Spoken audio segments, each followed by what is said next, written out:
Il faisait un live devant plus de 50 000 spectateurs lorsque sa petite amie est arrivée en disant qu'elle avait essayé de l'aimer, mais qu'il était la personne la plus hypocrite du monde. Elle le quitte, le chat se remplit aussitôt de messages et il avoue que l'amour ne lui a jamais semblé réel. Un mois plus tard, tous ses rendez-vous se terminaient de la même façon. On lui jetait du café au visage et on lui disait d'aller se faire voir. Il dit que ce n'est pas un problème, car sa streameuse préférée, Rina, doit lancer un live ce soir-là. Il la regarde vaincre le boss final d'un jeu. Une fois le live terminé, quelqu'un frappe à sa porte. Alors que Rina remercie ses spectateurs et met fin au direct, il ouvre la porte et entend « Enfin, je t'ai trouvé ». C'était Rina elle-même qui lui dit « Je t'aime, Simon ». Il ferme la porte, la rouvre, puis la referme encore une fois. Il n'arrive pas à croire que sa streameuse préférée soit devant chez lui en lui déclarant son amour. Cela ne peut être qu'un rêve.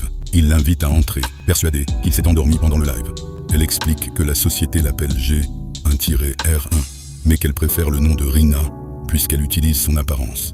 Il répond que tout cela n'a aucun sens. Elle révèle qu'elle est un androïde et qu'elle est venue pour l'aider. Elle regarde ses lives depuis très longtemps et attendait ce moment depuis tout ce temps. Elle lui explique qu'elle veut comprendre l'amour et qu'elle a besoin de son aide. Pour cela, elle organisera plusieurs rendez-vous pour lui, ce qui lui permettra aussi de mieux comprendre l'amour. Il refuse, mais elle lui saute dessus en disant qu'ils n'ont plus le temps, car le premier rendez-vous est sur le point de commencer.